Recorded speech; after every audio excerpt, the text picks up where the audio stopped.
When ethanol burns in oxygen, carbon dioxide and water are formed. Write the equation which describes this reaction. Equation लिखेंगे आप balance करके. Then जब आप equation लिख लेंगे तो आपके पास स्टूडेंट्स कुछ डाटा है. Using the following data calculate the enthalpy of combustion of ethanol.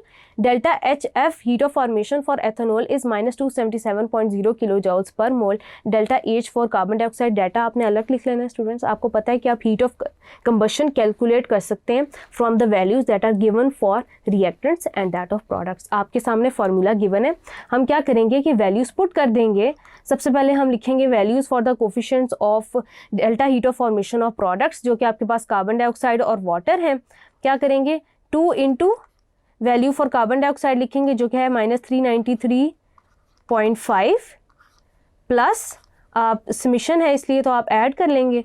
3 आप वाटर मॉलिक्यूल के लिए लिखेंगे दैट इज -285.8 किलो जॉल्स.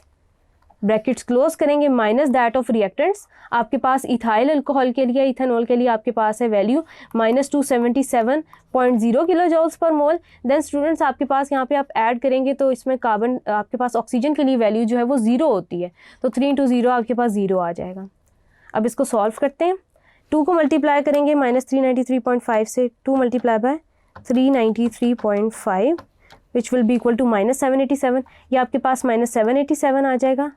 -787 आ जाएगा. फिर आप क्या कर रहे होंगे कि मल्टीप्लाई कर रहे होंगे 285.5 को. 3 मल्टीप्लाई बाय 285.5 ये आपके पास आ जाता है 856.5. माइनस प्लस माइनस हो जाएगा -856.5. यहाँ पे स्टूडेंट्स ये नेगेटिव साइन आपस में मल्टीप्लाई होके ऐड हो जाएंगे दैट इज़ 277. अब इनको आप ऐड और सब्ट्रैक्ट कर सकते हैं. -787 को आप ऐड कर रहे होंगे प्लस 856.5 787 प्लस 856.5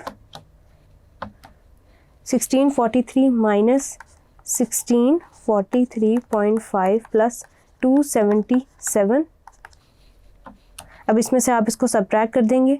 1643.5 प्लस -277